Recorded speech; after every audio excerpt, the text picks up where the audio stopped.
Hola, Avatar. Today I'm reading 4 chapters from the Black Book of the Mastermind, Part 2. This book was released in 2011. The first chapter I'm going to read is called Steering the U.S. Over the Cliff. After the financial crisis of 2008, it became clear that someone wants to steer the U.S. over the cliff. I heard a political science professor say in 1995 that steering the U.S. over the cliff will make things more equitable for the rest of the world. I had wondered why intercultural communication, majority-minority relations, and a few other topics were pushed so hard by my college. We can see how the U.S. has devolved into crony capitalism, and the laws of foreign nations are considered in U.S. courts. We can see the U.S. slowly turn into a third-world country. Progressive scholars teach us that our laws, interests, and safety take a back seat to the interests of oppressed people in the world. Financial education is hardly taught in the U.S. schools. When I asked business majors in school what stocks they liked, they usually said, "I don't know." The U.S. has as much debt as gross domestic product, and the government wants even more revenue. What comes next? My prediction is U.S. and state governments will get more arrogant, more unreasonable, more aggressive, and more intrusive before it and its money finally collapse. Be ready for more Taj Mahal schools and other extravagances that our broke government can't afford. Watch for more evil organic farmers to get busted. Watch for kids who rescue. Watch for more SWAT teams raiding businesses like Gibson Guitars. Watch for all government and pseudo-government agencies to assemble their own SWAT teams. Watch your local GOP duck questions and shuck responsibility. Plan your business and your finances accordingly. See what your mastermind has to say about the above topic. Many people will look at the current economic and political environment and declare that it's hopeless. I advise you to cut yourself off from those people if you want to be rich, or if you have a cause or candidate to promote. At least do not let negative opinions become your opinions. There are things you can do to get rich in this environment. There are people who survive and thrive in worse environments. Cut yourself off from super sheeple who say, neither you nor I will become rich, and then try to scorn you. It's no one's business if you want to get rich. Take action even if phony friends make threats or criticize. You have to follow your dreams and passions, not those of some dunce cap wearing sheeple. I think I would consider the rise of disruptive technology in your planning as well. Nanotechnology and robotics can and probably will eventually change the economic landscape as much as the internet or air travel or modern telecommunications. Jobs could become even harder to find. I'd even find a way to profit from disruptive technologies. The next chapter is called Disinformation. It's better to have entrepreneurs and people in your own field read your work than a professor who hates business, popular writing, or you personally. I have had professors, phony friends, and an assortment of asshats from all walks of life try to get me off track in several pursuits I have tried. People will give you false information when writing, looking for a job, planning the rest of your life, or trying to find the answer to an important question. But a good source of information, a real one-man think tank, is indispensable in your mastermind. For them, there is no agenda. There is no political, social, or religious reason to screw with you. The person helps you. You need to be this way with others, too. Your mastermind should be a valuable asset to all united in your group. Find out through your mastermind what works and what does not. There are a lot of things the sales rep at a company won't tell you. They don't have to tell you a one-page static website can cost you much, much less than $1,000 if you make it yourself. A stockbroker doesn't have to tell you what newsletters or books he reads. When you get the real deal, thank your friend and then use the information. Bloggers, talking heads, and any corporate person you say could be giving you BS about any fact. They are concerned about their wealth, not yours. A few statistics that matter are 50% of employees in the U.S. are not happy with their jobs. Up to 17% of Americans live in poverty, while 8.4 million Americans are millionaires. People play fast and loose with statistics. One way to tell when stats are false is when the person reciting them talks real fast and will only ask a question about their numbers. It's amazing the lies you hear when you look for a job, ask for a raise, or chat someplace about careers or investments. Anyway, the important statistic is that most millionaires are or were self-employed. No one became a millionaire by acting like a sophomoric jerk at some service sector job. There are many poor people who would hold a piss pot in order to put you in your place. Some people you talk to in the office and people who talk to you through the TV will all try to build rapport, then persuade you to listen to their information.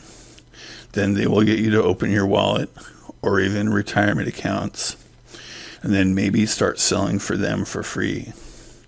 Persuasion techniques, hypnosis, subliminal messages, and covert hypnosis are used by corporations and politicians all the time. If you doubt this, why do you think people get excited for candidates or products that aren't really all that? Get someone from your mastermind to demonstrate various hypnosis techniques on you.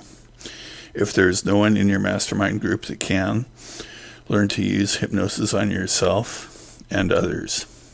Then teach your mastermind what works. There is a type of hypnosis called the blitz. What you do is start telling your buddy all the reasons why he can get the job or achieve his goal. You really have to be credible and serious. Bombard your mastermind member with his positive attributes and overwhelm his mind with solid reasons to venture out of his comfort zone. Confidence is a feeling you need to have. Even though you are definitely not evil for wanting to start a business, retire early, further your cause, or reach a worthy goal. Many government workers, churches, and media personalities will ask questions that are none of their business, mock you, belittle you, and start rumors.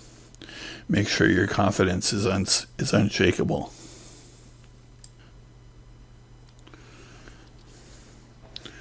Here's the third excerpt from Black Book of the Mastermind, Part 2. Things you can't say. Although the economy is shaky, the false elites want to raise taxes even though they can print all the money they want. What is the need to tax more in order to have a few % more for the government to spend? Why punish achievers? Punishing achievers has never helped the poor or the middle class. The government should instruct its Uber sheeple to suggest to their captive audiences that entrepreneurship, investing, and using resources wisely are the way to help poor people and provide enough tax revenue for the greedy people in Congress. Don't waste time watching the news. Spend time on your business, investments, and personal development.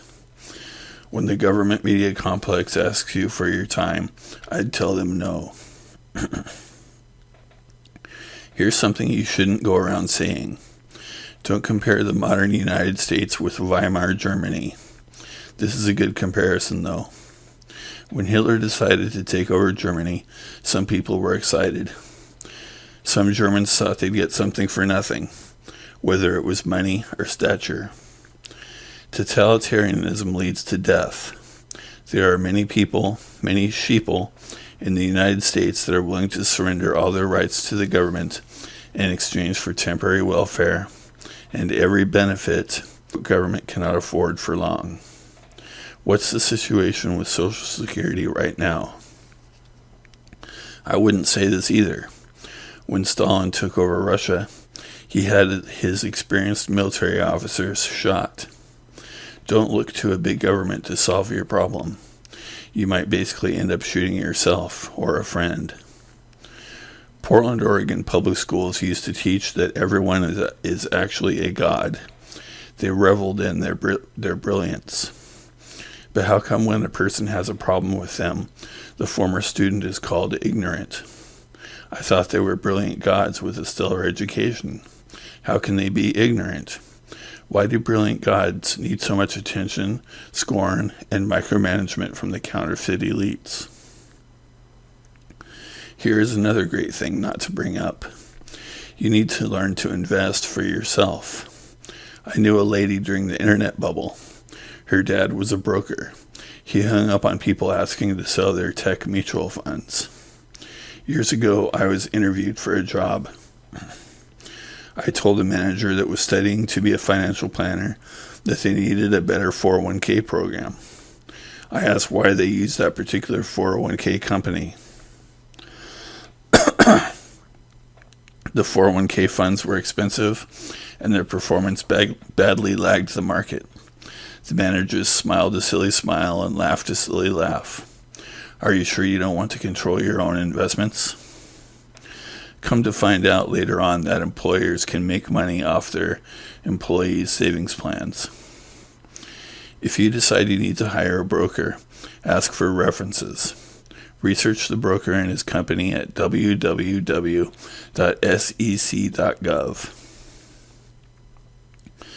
Good writers and good speakers say what everyone is thinking.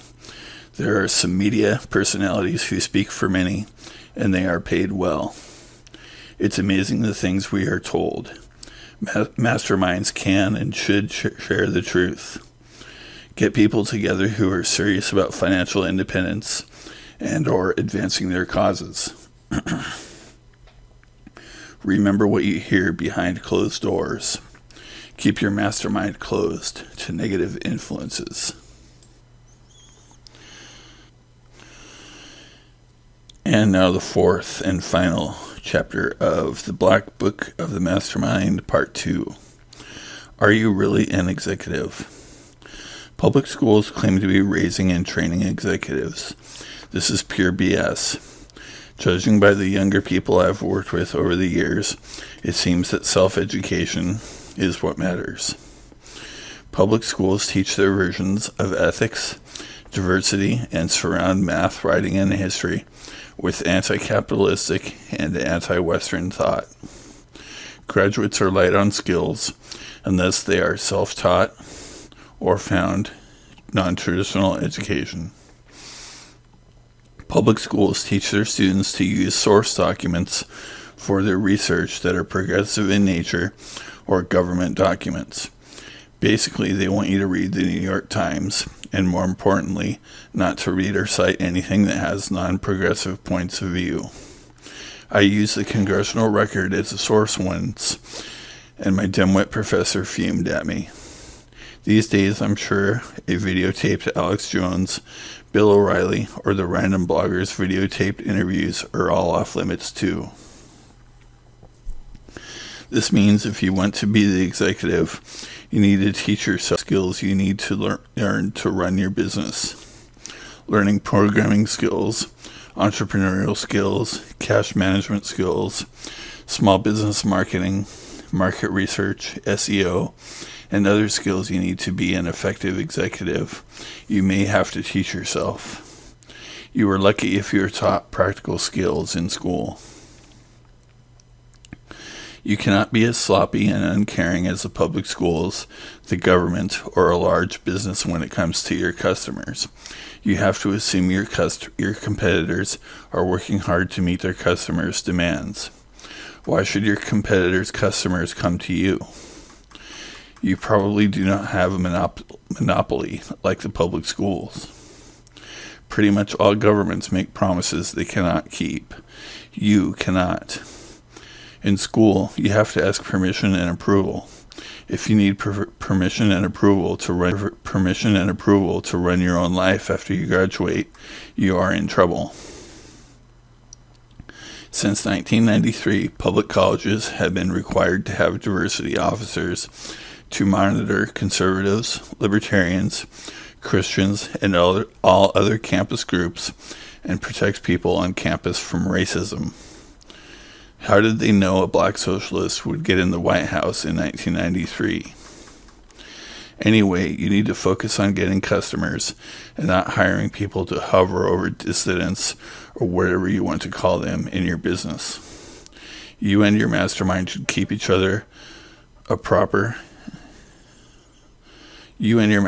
help each other keep a proper and realistic perspective.